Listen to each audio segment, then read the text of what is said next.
So Everest Base Camp trek takes around 14 days to go and come back.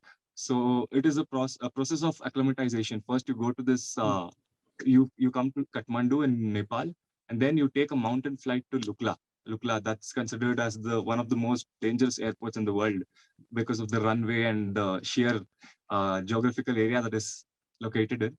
So you land in Lukla and then you start your trek slowly every day, just walking for around 3 hours and then for 4 hours or something like that. And Phagding, there are various villages en route. So you take it very slowly just to get your body acclimatized. So a person who does the Everest base camp trek usually takes 7 or 8 days to just reach the base camp. But then, as I didn't need any acclimatization or anything, because I was very confident about how my body will cope up at that altitude. And then I just went with the flow and did it in 34.5 hours. Yeah.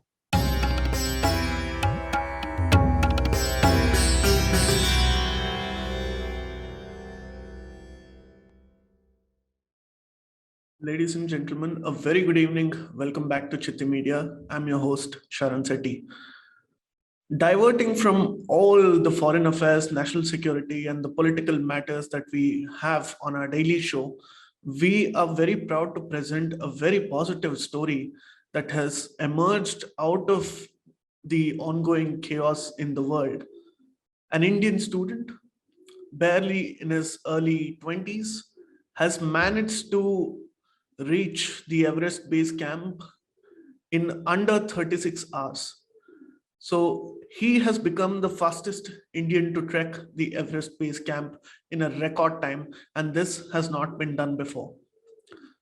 It takes us immense pride to invite Art of Travel's founder, Rakshith Gowda, on this program today. Rakshith, thank you so much for joining me. I hope you're safe. I hope everything went well. And first of all, congratulations on this huge achievement. Thank you so much, Sharon. This was personally a stepping stone for all my future endeavors. Trekking to the Everest base camp in a record time. That idea actually came to my mind after I saw a guy from Vishakhapatnam doing it in 4 days. So my dear friend Manu Kashyap sent it to me, and then I was like, "Why four? It can be done in maybe a day or two as well." So that is when I got this idea of going to Everest in a record-breaking time, and I managed to do it in 34 hours and 50 minutes. Uh, that was actually more of a learning experience for myself, that I got to know that my body has much more potential than what I actually think it has. So it was great. It's very difficult because most of the people that we know as mountaineers are the Gurkhas or people, from that part of the region who are acclimatized to that weather. Now you're somebody from the south, and getting acclimatized to that kind of a weather is not that easy because going on a normal trek is something different.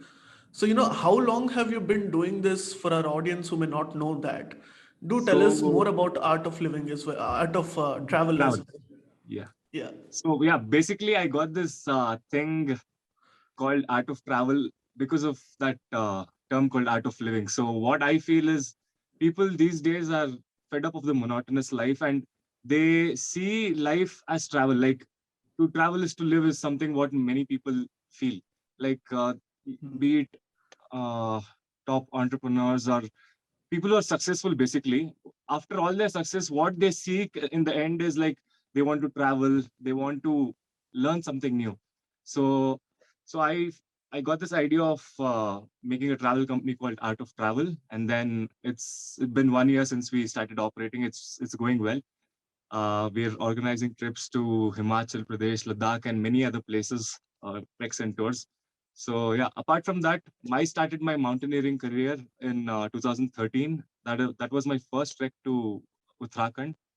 That was because I was deviating towards other unwanted stuff in college. So my parents decided to send me where I'm actually very passionate about. So that is when it started. And then the same year, I went for a mountaineering course, basic mountaineering course, and then I got certified from Abhimas, that is in Himachal Pradesh.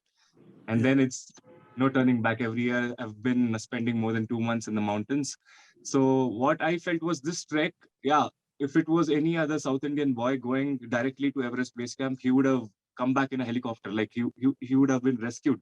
Yeah. But then I wasn't. I didn't have any troubles with the altitude because my body is already, my muscles and my lungs are already toned to that mountain atmosphere. Because last year I almost spent more than 4 or 5 months in the mountains, like doing about 14 plus treks, Himalayan treks.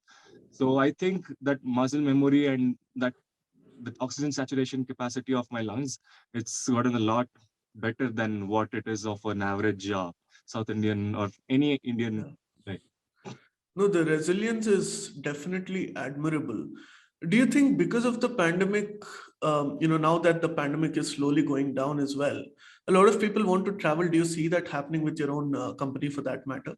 Definitely, yeah, definitely. Like people have started to take travel a little more seriously. Like Hmm. before, they were all okay, travel just for pictures or like just to get out of the ruckus of the city life or something like that. But now people, they're they're they're traveling just to find some peace or some mental uh, thing in that Yeah. aspect. Actually, like they're taking it more seriously, not in the aspect of fun, but more Hmm. some in spiritual way, some in a more mentally aware way or something like that. No, you're right, because you were also talking about having muscle memory and how you prepare yourself physically to an extent to, to sort of tackle the climatic conditions that may challenge you severely. But even mental strength is a very important component of this, right? Correct. Yeah. So I actually I have never tried meditation or yoga ever in my life. Like in school, okay, they used to make us do it, but then I used to like the whole aspect of it, but then I never could sit in that posture for a long time. Like I just can't focus my mind at one thing. But then mountaineering itself, it acted like yoga. Like mountaineering, basically, it acted as an alternative for all the other things that I couldn't do in my daily life, like sit for meditation for 15 minutes. No, I couldn't do it. Or do a good breathing thing, pranayama or something. No, I couldn't do it. But then in mountaineering, like when I'm on the when in the mountains, going at a pace, I actually my subconscious keeps doing it because you'll have to keep your breath in a proper rhythmic way in order to go at higher altitudes, or else your muscles start giving up. There's a lot of fatigue, and then you eventually you just stop. So yeah, Very true. mountaineering did help me in that way, and I'm really happy about it. Hmm. Mentally, I don't prepare. Like I just go with that fact, like never give up, just keep going, So whatever it is. normally, how many days does it take to trek till the Everest base camp? So Everest Base Camp trek takes around 14 days to go and come back. So it is a process of acclimatization. First, you go to this, you come to Kathmandu in Nepal, and then you take a mountain flight to Lukla. Lukla, that's considered as the one of the most dangerous airports in the world because of the runway and the sheer geographical area that is located in. So you land in Lukla and then you start your trek slowly every day, just walking for around 3 hours and then for 4 hours or something like that, and parking. There are various villages en route. So you take it very slowly just to get your body acclimatized. So a person who does the Everest base camp trek usually takes 7 or 8 days to just reach the base camp. But then, as I didn't need any acclimatization or anything because I was very confident about how my body will cope up at that altitude. And Hmm. then I just went with the flow and did it in 34.5 hours. Yeah. You did that in 34 hours. 34 hours, 50 minutes. Yeah. So That that's a is actually, huge Sharan, I difference. started on 27th of February, 5:05 a.m. Hmm. And that day I trekked for 12 hours. And then at 7 p.m., I stayed at a lodge in Pangboche. So Pangboche is this actually more than a midpoint to the trek. So it's like almost completing more than 60% of the trek in day one in 12 hours. And Okay. then I stayed for 10 hours. So with the rests and all included, I think, yeah, I just did it in 21 hours. 21 hours was the total trek time, and with 14 hours of rest, 13 hours. Yeah. Again, congratulations. Thank you. Rakshit, usually when we see a lot of these mountaineers take up such challenging tasks upon themselves, they have a huge support team and they start preparing in advance. When did you start preparing for this? And also, what kind of a support team did you have to ensure that this entire thing was done very carefully? This trek, I actually didn't have any preparations done. I went to Spiti Valley just a week ago.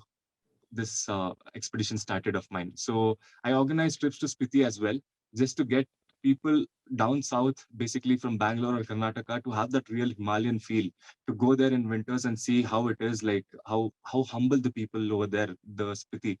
Many people don't know where Spiti Valley is, or that area in the Himalayas is. Like, it dates long back, 3,000 to 4,000 years back, since when people have been staying there. So I was there, and I just thought, okay, my body will be a bit acclimatized to that cold and that altitude, because it's at 12,500 feet. So, and then I came back to Kathmandu and I started my trek. My only preparation was, like, I went to 8K expeditions in Kathmandu. That's the team I'm climbing Everest with in 2023. So they sent me a local Nepali guy called Dorje. So I met him at Lukla. The only reason I took Dorje was I knew the weather was bad, because the day I landed in Lukla, it started snowing heavily. And the next day as well, it started snowing near Tengboche and all those areas. So when it snows, it gets completely white out. Like, the mountains are just whitewashed, and you basically don't get to know the route. So I was like, okay, what if I just miss the way or something? It'll cut down my speed. So I'll need a localite with me. So I took Dorje with me, and he was there throughout the trek. So that was the only safety aspect I look forward to, because nothing other than altitude sickness or something like that, or Mhm. maybe sprains or fractures, nothing more fatal can happen in this part of the journey, at least. Yeah, there are parts where you need to walk carefully, because one slip can just take you down 300 feet into the gorge. But then, yeah, I was quite confident with my ability in the mountain, so I did it. And were there any hiccups that happened? Are you completely safe, or did you face any Um, challenges? no, no, no, I didn't face any challenges as such, Sharan. It was all smooth and fine. That's very heartening to know. And all the best for your Everest trek in 2023. We Thank you, look thank you so forward much. to that, and please do make your country proud. We're all watching, and this is the first time everyone's getting introduced to the amazing feat that you've Thank done. you. And before we wrap up, Rakshit, I want to Mm. ask you. You were mentioning about how in 2013 you started mountaineering, and that changed you as a person over the years. It changed how you look at life. It changed your philosophy. It changed your physical and mental strength. And I know you as a deeply dharmic person as well. So, do you feel a different reverberation when you are at the mountains, at the Himalayas, especially Certainly. because you happen to be such a dharmic person? Certainly, Sharon. Like, see, you don't need to have any thoughts about the Himalayas to just experience what it really is. Like, even if a kid of 8 years or 9 years who literally doesn't know what the Himalayas are, or where exactly it is located, or what is its geographical importance, nothing. Just leave him, just take him on a trek, and then the experience he'll go through, maybe he'll not be able to express it, but then so sure that his mental being will will cherish it for a very long time. Like, when he grows up, I'm very sure that he would feel that energy back in his 8-year old child trek in the Himalayas. So it is so powerful, the aura of that entire area. No wonders mythology has so much to do with all these, and yogis have to do so much with the Himalayas. Like, why did they choose that area?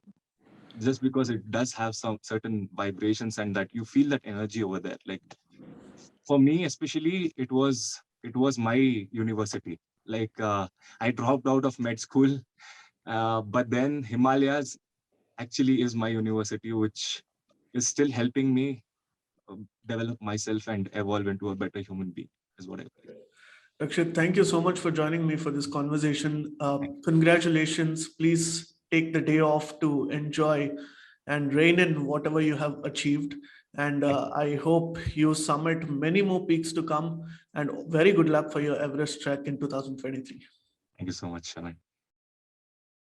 Please remember to subscribe to us and switch on the notifications for this channel. For our other social media links, more content, and to support our work, please visit citti.net. Dhanyavad. Namaskar.